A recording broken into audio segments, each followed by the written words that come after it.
Hello and greetings, everyone. My name is Harun Sidat. I would like to welcome you to our podcast series as part of the Legacies of Learning project at the Islam UK Centre at Cardiff University. This project is generously supported by the Jameel Educational Foundation, and we're delighted that you have tuned in to our series. Education, pedagogy, and learning have been subjects of detailed discussions by Muslim authors from the early Islamic period to this very day. Our Legacies of Learning project draws on a range of historical sources in the Islamic tradition in order to investigate notions of learning and knowledge production in the medieval and early modern Islamic world. In this series, we talk to leading academics who are exploring the question of the Islamic intellectual tradition and how that can help us explore the potential educational implications and applications of this tradition in the contemporary period. In this particular chat today, I'm honored to have Dr. Nadeem Memon with us. Dr. Nadeem, welcome and thank you for joining us. Thank you for having me. Wonderful. I know you're what we say in England down under, so we're quite time difference is quite extreme between us. But I'm honored that you've joined us this evening. This evening for you, it's afternoon for us. If I may just introduce yourself to our viewers. Dr. Nadeem is a good friend of mine, but he's also a senior research fellow at and program director for Islamic Education in the Center for Islamic Thought and Education in the School of Education at the University of South Australia. Uh, his research focuses on teacher education with particular emphasis on Islamic pedagogy, comparative faith based schooling, philosophy of religious education, and culturally relevant and responsive teaching. He's the co editor of a number of important books. One of them is Philosophies of Islamic Education, Historical Perspective and Emerging Discourses. Another one is on discipline, devotion, and dissent. Jewish, Catholic, and Islamic schooling in Canada. And one of the ones that we're going to be focusing in this book chat is on the topic or the book that's called Curriculum Renewal for Islamic Education, Critical Perspectives on Teaching Islam in Primary and Secondary Schools. So I just want to thank you once again, Dr. Nadeem, for joining us. I know you're extremely busy. Thank you for joining us this afternoon and evening for you. Pleasure to be here. Looking forward to the chat. Excellent. Thank you so much. So, we're going to be talking about your work and the research that you're doing. And I mentioned the title of the book that we're sort of focusing on, which is Curriculum Renewal for Islamic Education. Um, Now, this book, in the blurb, it mentions that it demonstrates why and how it's necessary to redesign Islamic education curriculum in what's quoted as a K-12 sector globally. Now, for people who may be watching that in other parts of the world who may not be familiar with K-12 sector, I think in a UK context, if I'm correct here, that reflects the ages from 4 to 16, which is full-time education and mandatory for all UK children between the ages of 5 and 16. Is that correct, Dr. Nadeem? Have I got that correct there? Yeah. Yeah, exactly. Primary and secondary school, or elementary and high school, use different terms, but essentially those age levels. Excellent. Thank you. In your book, I want to think about what you mean by curriculum renewal, because there's two words here, curriculum and renewal. And what's been the impetus for your broader project, but also for the book that you've been a co-editor for? Yeah. So I think the impetus for the book and the terms itself, in the field of Islamic education broadly, I think it's first probably important to acknowledge that there's different um, groups or communities within the K-12 sector or the primary secondary schooling sector. Um, you have state schools or public state schools, where sometimes religious education is taught as a subject of study within other key learning areas or subjects. You have Islamic schools, which are an alternative to the public state sector system, but that follow the state curriculum. And you also have homeschools or weekend schools, that support the development of Islamic education, Islamic studies. Our focus for this book was primarily for Islamic schools, for schools that teach the state mandated curriculum or the national curriculum, but do so in a way either termed in an Islamic ethos, or they do so in a combination of an Islamic ethos and a curriculum of Islamic studies as an appended curriculum. One of the key, I think, rationales for the need for this book is that within the Islamic schooling global uh, sector, let's call it, there's been a push to integrate Islam across the curriculum. So Islam is taught usually in two ways. One is you'll have the usual math, science, English, physical Hmm. education, etc., and then you'll have a course called Islamic Studies or Islamic Education.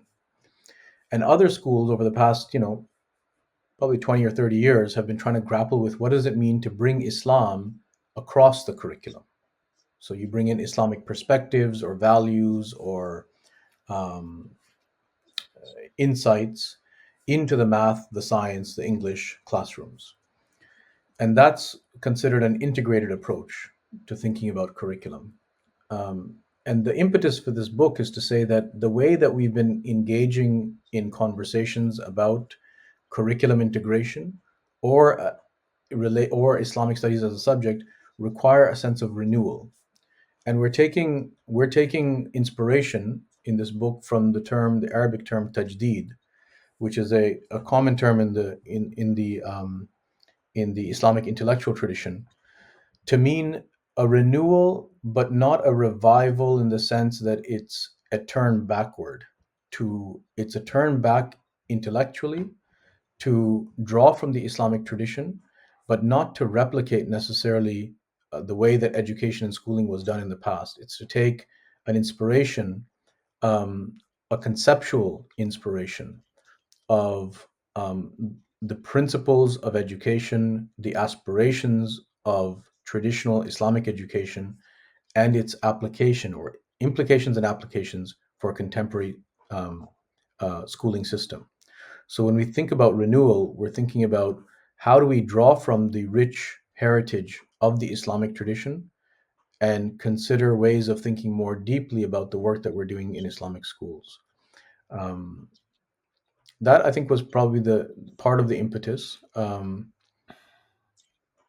and I think the other part of the impetus is that in the field of Islamic schooling, if there's a pain point for Islamic schools, it's probably this issue of how and what extent does an integrated Islamic school model look like, um, and where do we even start? And I think it's a pain point because we realize that in Islamic schools, it's very important for us to foster a deep sense of what it means to be Muslim, and yet it's being done in such diverse and let's say sporadic ways across Hmm. Islamic schools. Excellent. And I mean, I've never been to an Islamic school in terms of my high school education, but I went to a madrasa in which is a Darul Uloom. For those who of you may not be aware, this is like a post 16 non-mandatory sort of form of education, a 7-year intensive form of learning. But I also went to what's called a madrasa in the evening after school.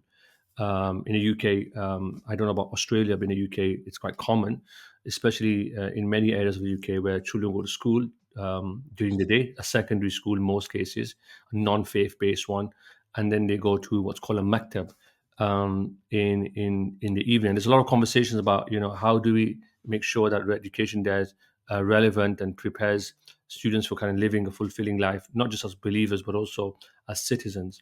Do you have something similar in Australia, just that out of interest?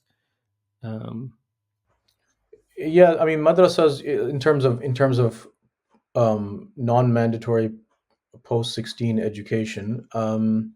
We have similar attempts. I don't think we have as much as you would probably have in the UK and maybe in North America, but I think it's an emerging field where there's more and more programs for religious studies at the post-secondary level.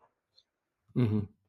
Excellent. I want to return back to your book. So, who is this book for? A lot of people will be watching this podcast, and they'll be wondering, if this book is for them.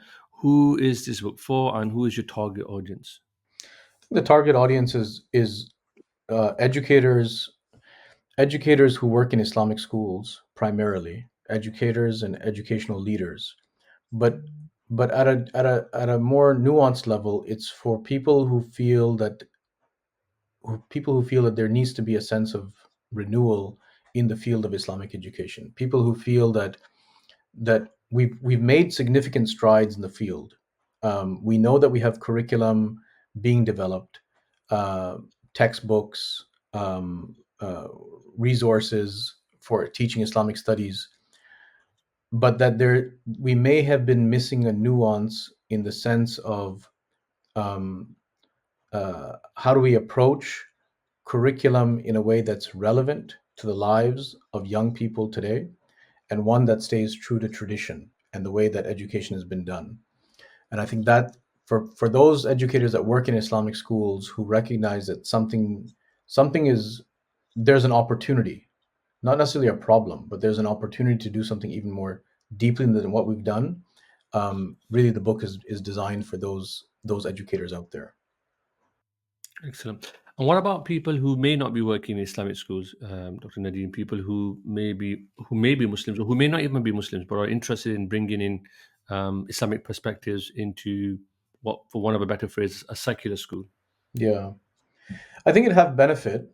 It's not necessarily our primary audience. I think it'll definitely have benefit in pushing thinking. Um, I think it's more in terms of helping people understand that the idea of integration itself um, may fall short uh, in how we approach curriculum. And what I mean by Mhm. that is when we think about curriculum, we often think about the state mandated curriculum as being something neutral. It's the way it is, and we need to impart this curriculum. But if we see the state mandated curriculum as neutral, then we haven't really challenged um, the worldview upon which the state curriculum is designed. So whether it be the UK, the British curriculum, or it be the Australian or the Canadian or the American, each of them is built on certain ways of thinking, secular, materialist, individualist, these sort of conceptions that have informed um, the what's taught and how it's taught and when it's taught. And I think what this book offers educators, whether they be Muslim or not, and whether they be working in Islamic schools or state schools or any schools, is it gives them a renewed way of thinking about what do we mean by bringing Islamic perspectives. Are we bringing Islamic perspectives into an existing curriculum, or are we challenging the worldview of the existing curriculum to then approach Islamic schools or approach schooling, I should say, from within an Islamic worldview? Okay, excellent. Thank you. Um, Now the book is, I think it has about around 15 contributors, if I remember correctly, when I went through the book. That's quite a lot of content in there. Can you tell me about the structure of the book and its contributors? Yeah, it's probably one of the most exciting features of the book. We were really blessed to bring together a group of contributors, firstly that are from around the world, with varying levels of expertise. We also tried to bring in um, a range of scholarship, which is Mhm. rarely done, I think, in edited collections. People who are academics, people who are scholars in their own right, religious studies scholars often, and people who are practitioners or educators.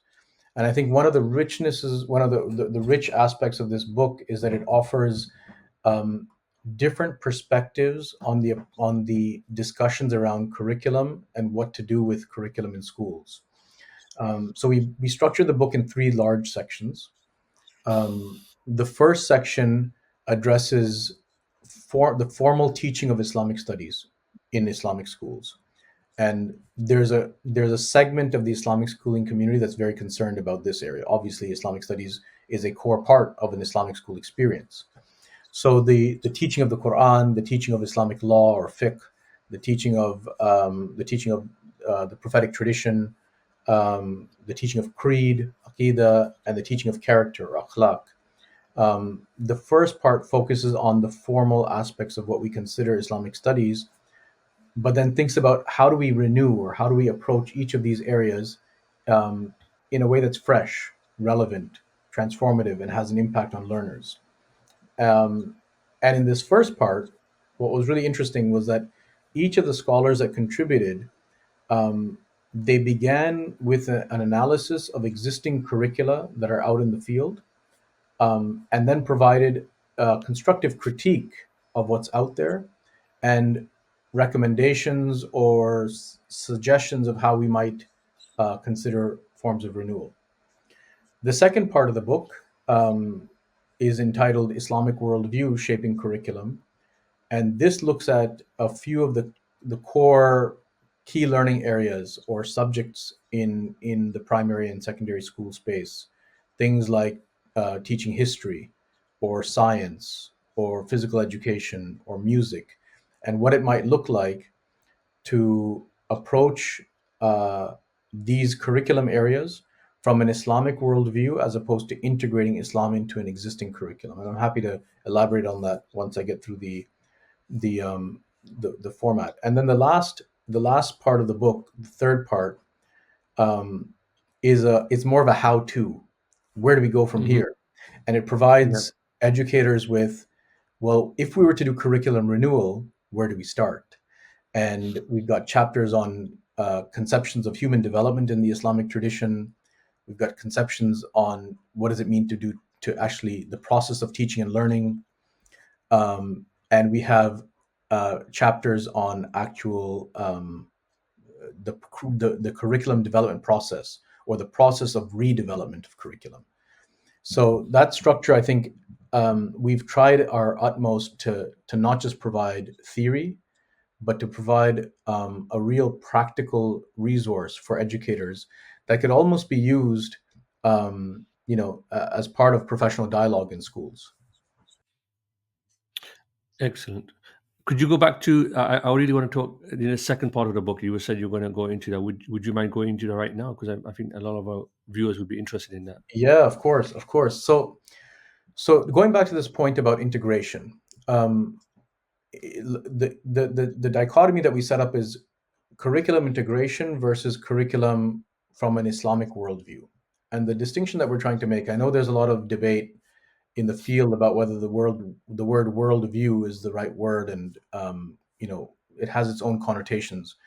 But for the sake of simplicity, integration goes on the assumption that you have an existing curriculum. So let's say in your case, the British curriculum, the state mandate or national curriculum of the UK, that you then take Islamic values or perspectives and you append essentially or integrate or infuse perspectives within an existing framework. The idea of coming to this from an Islamic worldview says it's not necessarily about replacing or integrating Islamic perspectives, but it's about approaching it with a lens through which you see the world. So I often give the example of, let's say, some Islamic schools will say we need to Islamize the entire curriculum, so we'll remove things like Shakespeare out of the English classroom. And and the argument that we're trying to say with the Islamic worldview is it's not about replacing Shakespeare; it's about reading Shakespeare from a particular lens. And Hmm. that lens would be an ethical, value-driven, um, theological reading of understanding of the Islamic tradition to then read Shakespeare.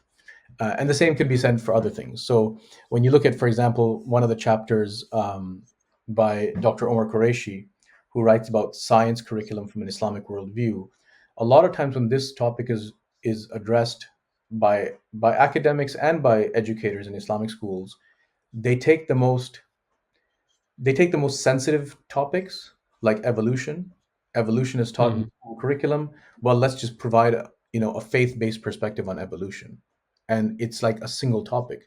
But what Dr. Umar speaks about in his chapter is he says it's about reading. It's about understanding what an Islamic worldview is of existence, Hmm. why we exist, and what our purpose is, to then approach through an understanding of the history of science and the philosophy of science to then unpack the way that science is taught in schools. So it's a broader reading of the field of study and not limited to a particular issue of debate. Hmm. I think that's the big distinction. You see the same thing in Brother Dylan Chown's chapter on a strength based approach to health and physical education, where he speaks about the importance of approaching health and physical education from the approach of the maqasid, the Sharia, the core sort of tenets of Sharia of Islamic law that allow you to approach the importance of well being, um, personal responsibility, personal care, health, and physical growth from an Islamic lens, as opposed to just saying, "Oh, we need to change the dress code for Muslim students so that they feel comfortable in the school," or we need to remove a part of the sex education curriculum out or change it so that it's age appropriate. That would sort of be a integrated approach where you just make certain adjustments. What Hmm. what the chapters in this second part of the book are talking about is approaching the field of study from a particular lens. Brilliant. So here's a practical question for you, and I'm sure you would have reflected upon this question. Is in my experience, the teachers are incredibly busy. Many of them have a lot of, at least in the UK, some of the teachers that I know of, they have a lot of demands on their time, marking, assessments, and so forth. How do we help teachers get what you've kind of understand the broader implications of what you're just saying, what you just said about, not just kind of focusing on evolution, for example, but a question of being and existence when they've got lots of other things on their plate, so to speak. Yeah, it's a really good question because teachers are definitely time poor, and I think it's not just a problem in the UK, but it's probably a problem, global problem, is that we have become really pressured um, to teach to the test, to prepare students for exams, and that has put an undue amount of pressure on teachers. um, and it almost seems like everything is about, we're blaming teachers for not doing enough, or we're blaming teachers for not doing it right, and that's not the intent. I think the way to approach this is that approaching Islamic worldview or approaching a sense of curriculum renewal in Islamic schools is not meant to be another thing. It's not meant to be another task to fill out and a tick box exercise. I think we need to Hmm. approach it as an ongoing process in the field of Islamic schooling, a process of almost unlearning, relearning, and learning um, in our approach or in our commitment to the field of education. And what I mean by that is when I say unlearning and relearning is, if you think about it, uh, all teachers who've gone into some sort of a teacher credentialing or teacher preparation degree, Yeah. masters of education, masters of teaching, bachelors of education, PGCE, would have done so largely in a secular teacher education program. And we would have been taught to impart education in terms of teaching skills and curriculum based on state or national standards of curriculum and state and national sort of trends around teaching. But the aim of an Islamic school is different. The aim of an Islamic school is to nurture the whole human being and to foster a sense of, or to reconnect a child's sense of fitrah, or natural inclination, and to move toward this deeper sense of tarbiyah, of what some scholars call soul making. Now, if you've been trained in an education system that has prepared you for working in an environment that is, let's not say anti-faith, but it's definitely absent of faith, ways of knowing and being, then there has to be an alternative. And I guess the long short answer to your question is it's a process of professional, it's a commitment toward ongoing professional learning, that it's not going to come through a book like this book on curriculum renewal, and it's not going to come from any other sort of, we don't have a solution that's, here's the textbook, this is what you need to go and do. It's more of a shift in mindset for educators in Islamic schools to say to themselves, I need to have a commitment to knowing that the aim of of education in an Islamic school setting has a different aim than what I've been prepared to impart with the state or national curriculum. Mhm. And that really brings me to a question that I've been thinking about quite a lot over the last few months. As you know, I've been writing a monograph, um, and I've been trying to find some of the key ideas that could guide my monograph. And I know you've talked about some of this already. What, in your view and in your experience and your learning and teaching, um, would you say are the aims of, for one of a better phrase, Islamic education or education Islam? Yeah, that's absolutely good question. I think the aim of Islamic education, at least from what I've been reading, is really that sense of reconnecting to one's fitrah. Every child, every being is born in a state of having that natural inclination, that natural fitrah, and it's really about that sense of um, reconnecting, allowing it to blossom and flourish, um, and it's to nurture whole human beings. I know Dr. T.J. Winter speaks about tarbiyah as soul making, and I think other scholars who've elaborated on what that means in terms of soul making is really a process of whole human formation, and that's not just the cognitive aspect of their learning, but it's also the physical, social, emotional, religious, ethical, imaginative, aspects of the whole human being. And as a purpose of education, to reconnect a learner to who they are, their sense of purpose, their sense of being. Um, it's a beautiful thing, and it doesn't always happen in a way that's scripted. And I think the challenge for us is that we live in a global educational environment. It's not just, I think we're in this pressure of global standardization that I think we can make certain generalizations about the field of education, that we live in a global system of education that is privileging one aspect of the learner's being, which is just their cognitive, largely. Mhm. I mean, physical, emotional as well to an extent, but largely cognitive and absent of the spiritual. Um, so I think that I think is really what differentiates our sense of purpose. And by virtue, if the sense of purpose shifts, then the curriculum, the what we teach, and the how we teach, the pedagogy must also shift.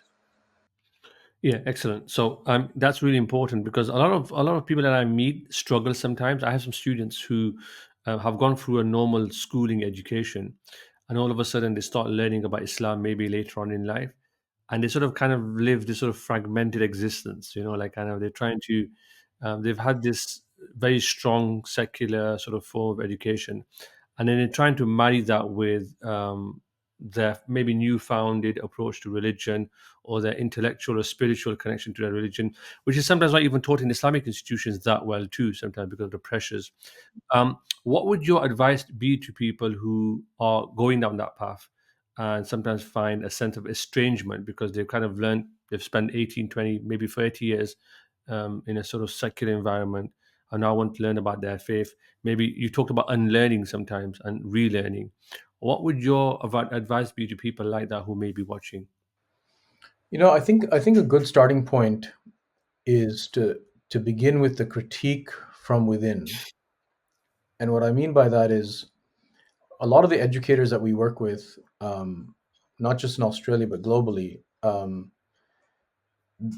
the assumption is that just give me the alternative framework, give me the curriculum, show me an exemplar of another school that's doing this, um, give me the book that's going to solve the problem.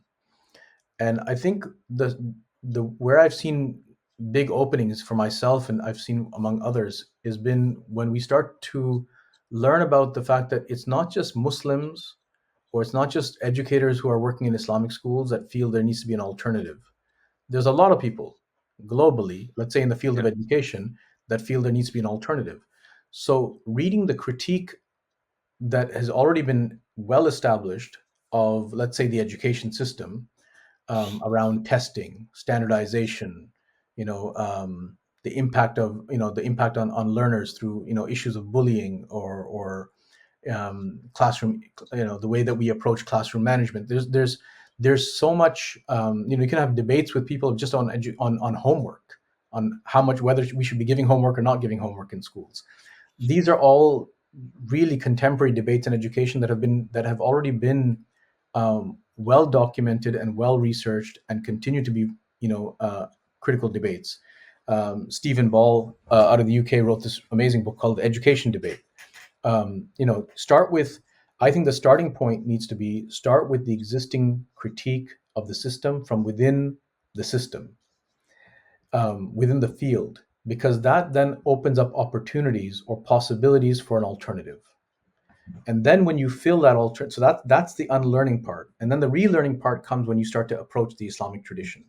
But now you're more ready to really soak in the Islamic tradition, because you've established the fact that there needs to be a change, or there needs to be, as I think Wael Halak wrote, we live in a world that needs to be re-examined. Once you've established the fact that we live in a world that needs to be re-examined, you can then start to look for the alternative. Mhm. Mm. Brilliant. Yeah, because I meet a lot of students like this, even at senior ages, who are kind of like, oh, learning about their faith at an advanced age. So that's been useful. Um, how do you envision schools and educators engaging with each part of this book and the book as a whole? What we've seen with some of the schools that we work with in Australia is they've used this book as, the fodder, or the impetus for, um, ongoing professional learning communities in their schools. So in schools, a lot of the mandate from state or national, bodies, educational bodies, ministries, or state departments, is often that there needs to be a professional learning community of ongoing professional commitment, or professional development among educators in schools. I find that a lot of schools, not just Islamic schools, don't necessarily take that very seriously. And I think it's a real opportunity to take seriously, because it reminds us that to educate requires an inward turn to ourselves.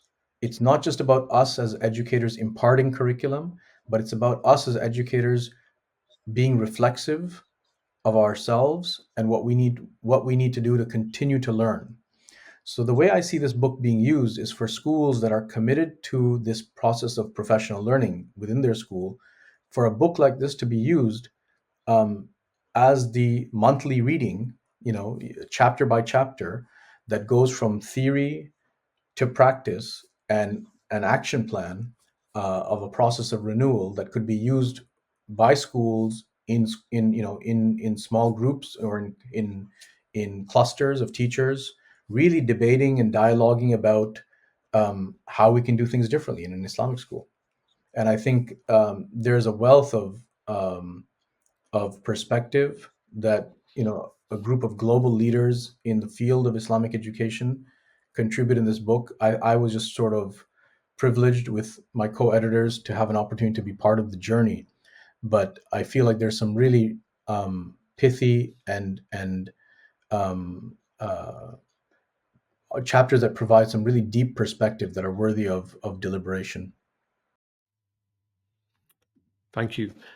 If I may try and talk to your project and the project we're doing here with the Legacies of Learning, our project is in some ways different, but of course, in many ways, absolutely related to the project that you're doing.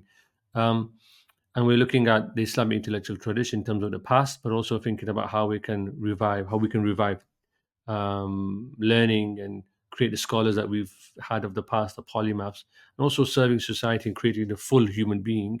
I wonder if you could maybe bring what you're doing and reflect upon what we're doing here at Cardiff University, and think about how these projects might move forward, or these conversations might move forward together.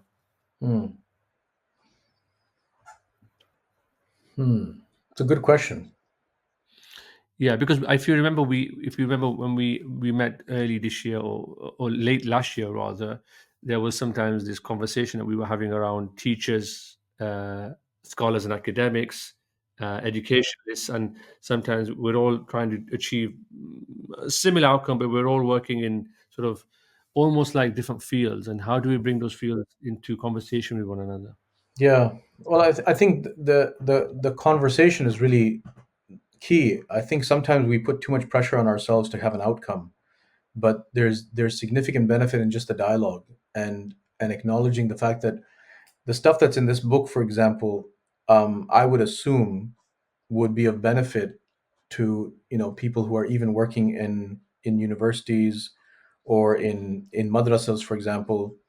It's not really written for that audience, but it has the benefit of thinking about things like these concepts around approaching it from an Islamic worldview versus Islamizing or integrating Islam into something, and vice versa. I would assume that a lot of the stuff that's being done in the your existing project would similarly benefit the work of Islamic schools, trying to deepen their own understandings of the legacies of learning and and how those can be used as um, providing almost like a catalyst for inspiration for classroom teachers. Hmm. Excellent. Here's a question that I think about almost every other evening, and I'm going to ask you this question. Most Muslims who will be watching this will be living in non-Muslim countries. Their children will be going to schools which are not Islamic per se. They might be learning about Islam if they happen to live in an area where there is a maktab or a evening madrasa where they can go to. Um, but a lot of children will also be thinking about their careers, about earning a living, a livelihood.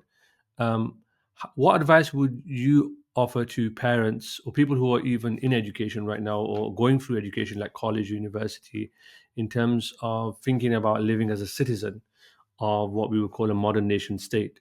You talk about Wild Halak, and Halak has some strong things to say about the nation state, for example. And in his book, The Impossible State, is a reflection of some of his anxieties with living in a modern world.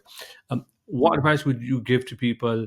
Because I get this question asked a lot to myself. A lot of people come to me with these sort of questions, and we have me and you. I guess we have this. We're quite fortunate that we work in multiple fields. So we're not just academics. We also live in a community. We have children who are thinking about. We talk to schools. So how do you bring all of this together? How do you make sense of all of this? Mm. Um, I feel like for young people, I mean for parents,